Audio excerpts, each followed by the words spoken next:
Hello, Lenawee County. My name is Brian Vish, and here's what's happening this week in Lenawee.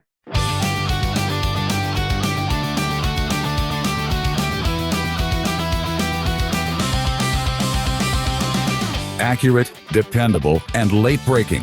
This is local and state news on WLEN, Lenawee's local news station. For years, a Michigan farm kept getting cited for the same thing: manure runoff, containment failures, and one actual discharge into a creek. Nobody ever took it to court, and 40 miles away, Adrian draws his drinking water from that same general watershed. And when we asked the city in writing what its actual testing is for, we got part of an answer and one new question we didn't expect. Everything I've researched for this report shows two different chapters of the same story: a state court fight over who gets to regulate large farms, and a city whose own paperwork doesn't quite match what its top administrator told us on tape. The honest answer to "are these connected" is still probably, but we can't prove it yet. So here's where we start: a judge's ruling from June 8th and a decision that's now headed to the Michigan Court of Appeals.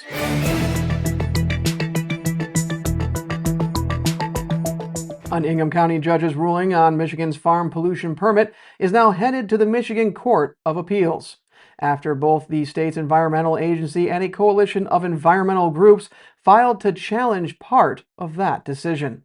Circuit Judge Richard Garcia ruled June 8th in a case that has been in litigation since 2020, striking down how the state finalized its concentrated animal feeding operation, or CAFO, permit, while upholding the pollution rules inside it.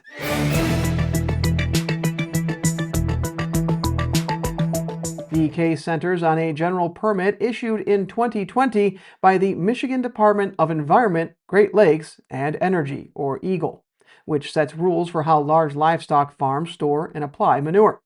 The Michigan Farm Bureau and roughly 163 farms and industry groups, including Adrian-based Terrehaven Farms, challenged the permit soon after it was issued. The case went through years of contested case hearings before an administrative law judge who issued a final decision in January of 2025, upholding most of the permit's restrictions, including limits on winter manure application and lower soil phosphorus levels. In July 2024, Michigan Governor Gretchen Whitmer signed an executive order reorganizing EGLE, eliminating an independent review commission, and shifting authority over final permit appeals to the agency's director. That same month, on July 31st, 2024, the Michigan Supreme Court ruled separately that EGLE has the authority to add permit conditions to protect water quality, provided those conditions are justified through contested case process. In October of 2025, EGLE Director Phil Roos issued an order upholding portions of the administrative law judge's findings and adding new permit conditions, including groundwater monitoring wells and a 24-hour notice required for land application that had not been part of the original public notice.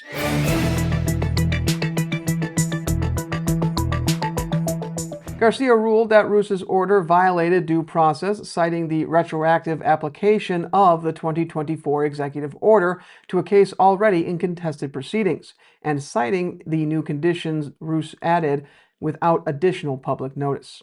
Garcia reversed that portion of the decision.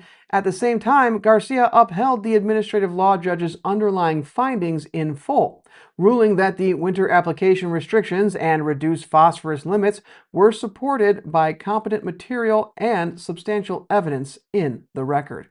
On June 29th, 3 weeks after the ruling, EGLE filed an application for leave to appeal to the Michigan Court of Appeals, along with a motion to stay the judgment. That same day, a coalition of environmental groups, including the Environmental Law and Policy Center, Food and Water Watch, the Michigan Environmental Council, the Environmentally Concerned Citizens of South Central Michigan, and the Alliance for the Great Lakes, filed a separate application for leave to appeal. Both filings argue Garcia's due process ruling was incorrect. The intervener's filing also raises a second question: whether a contested case decision maker, including an administrative law judge, is limited to removing permit conditions and barred from adding new ones. The filing argues that rule conflicts with the Michigan Supreme Court's July 2024 decision, which said Eagle may add conditions to protect water quality when justified through the contested case record. Michigan Farm Bureau and other appellees who are defending Garcia's ruling on appeal dispute that characterization. Environmental Law and Policy Center Senior Attorney Katie Garvey said in a statement that unless the Michigan Court of Appeals acts, Michigan's waters will suffer from preventable CAFO pollution, and members of the public will lose their right to have a voice in Eagle permitting decisions. Eagle spokesperson Dale George said in his statement, quote, "This is a complex and important issue, and protecting Michigan's water resources remains central to our mission. One thing is clear, Michigan's expectations of our farmers have not kept up with our evolving practices. Too many examples exist where manure and its bacterial and nutrient components are getting into Michigan's waters. We must do better." Unquote. Food and Water Watch Senior Attorney Tyler Lobdell said in a separate statement that factory farms are infringing on Michiganders' constitutional right to clean water and that the fight for clean water in Michigan is far from over.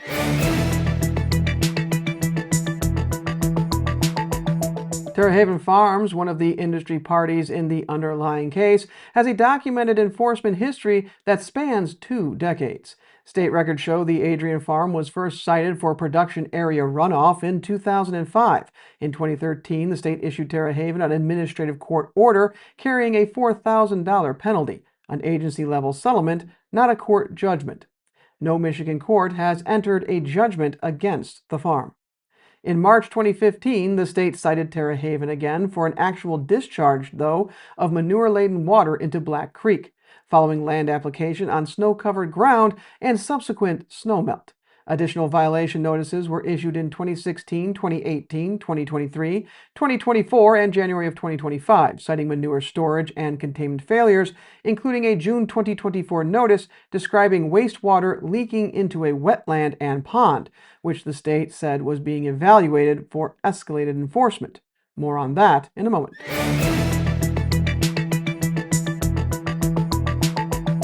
The Michigan Court of Appeals has not yet said whether it will take up either application for leave to appeal as of recording. A ruling would determine which entity has final authority over CAFO permit decisions going forward and could resolve whether Eagle and contested case decision makers can add new conditions to a permit after it has gone through the contested case process. Eagle's request to stay Garcia's judgment while the appeal proceeds is also still pending.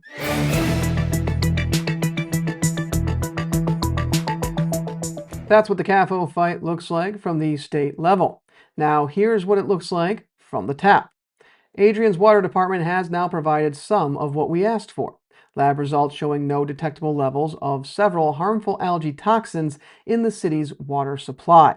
But the documents acting city administrator Will Sadler provided only confirm part of what he described at the July 6 meeting.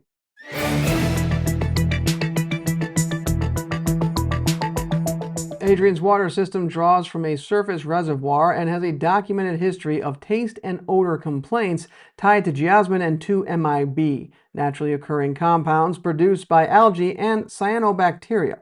In 2019, a Wayne State University study used DNA-based testing methods to detect cyanobacteria genetic material in the local water supply. Sadler said the city stopped that type of DNA-based or qPCR testing around August of 2021. That method detects genetic material associated with toxin-producing organisms, but does not confirm whether toxins are actually present in the water at any given time. He said a different form of testing has continued in its place. Direct analysis for specific toxins, including saxitoxin, anatoxin, and cylindrospermopsin, conducted by the Michigan Department of Health and Human Services on Adrian's behalf. That method tests for toxins themselves rather than for the presence of organisms capable of producing them. Sadler said the testing occurs more frequently in the summer months and that no tests have returned positive results for any living toxin-producing organism. When asked whether the city followed up on the 2019 Wayne State University findings, Sadler said the city never repeated or followed up on that type of testing.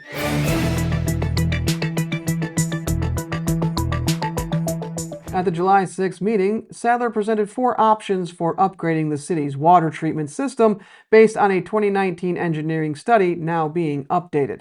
The options included ozone treatment, estimated at $7 million, ozone combined with peroxide, estimated at $8 million, nanofiltration or reverse osmosis, estimated at $18 million, and drilling for a new groundwater source, estimated at $20 to $25 million.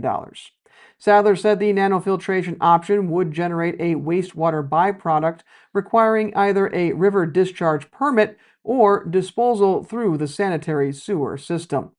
Sadler said the city plans to submit a required intent to apply for state low-interest financing by November 1st, with a full project plan due next spring. He said construction on any major upgrade would not begin before fall of 2028, regardless of which option the city selects. In the meantime, Sadler said the city continues to treat water with powdered activated carbon and operates a sonar-based device intended to suppress algae growth in the reservoir. He said he is also seeking funding for 2 additional water circulation units at a cost of about $140,000, though no timeline or bids have been finalized. In an interview after the July 6 meeting, Sadler said the runoff provides the food for the algae and that manure containing nitrogen and phosphorus could be a contributing factor if it reaches the water supply.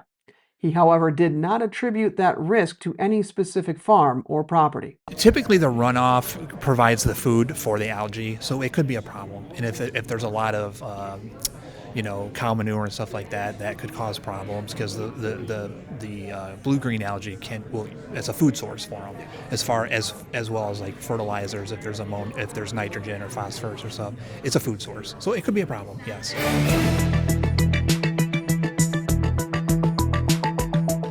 WLEN sent Mr. Sadler a written request asking him to confirm the frequency of the city's current toxin testing, providing documentation of the testing arrangement, share the most recent test results, and confirm whether DNA-based testing has resumed at any point since 2021. Sadler provided 2 laboratory reports from the Michigan Department of Health and Human Services Bureau of Laboratories in Lansing. The report shows water samples collected June 29th and tested directly for microcystins, nodularin, anatoxin A, and cylindrospermopsin at both the raw water intake and the treated tap water. All results came back below the method's reporting limit, meaning none of those compounds were detected. The reports list the City of Adrian water plants as the agency submitting these samples. The documents provided do not include results for the cyanotoxin, one of the 3 toxins Sadler named, and reflect a single collection date rather than establishing how often this direct testing occurs.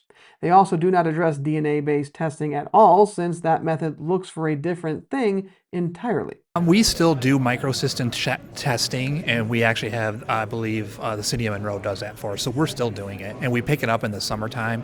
I think in the wintertime we might do it once a month, but in the summertime we test more. So we never stopped. The thing was, we stopped testing for like the DNA stuff. But we're doing like the cyanotoxin, the anatoxin, the cylindrospermopsin. We're doing those kinds of things. But I'll have to verify how often we're doing that. But yeah.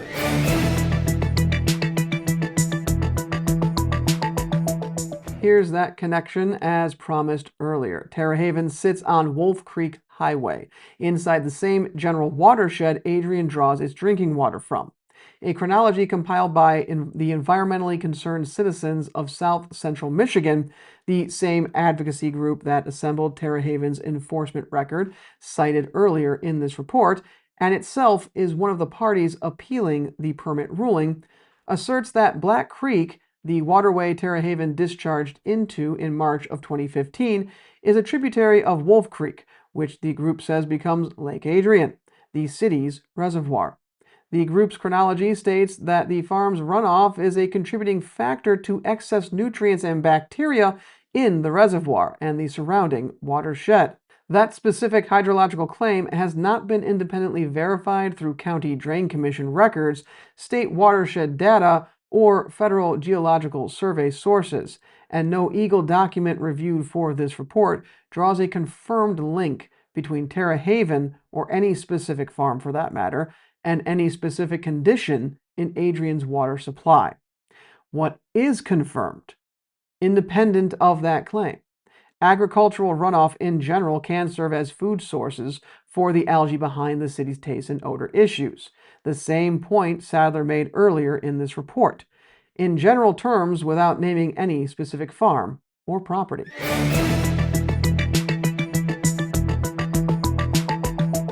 Updated cost estimates for the city's 4 treatment options are expected from the engineering firm Tetra Tech in the coming weeks. The city faces a November 1st deadline to file for state financing, with a decision on funding eligibility expected later this year or in 2027. Separately, the Michigan Court of Appeals has not yet said whether it will take up the pending appeals in the CAFO permit case. That ruling will determine what pollution control conditions apply to farms like Terrehaven going forward, within the same watershed area that feeds Adrian's water supply.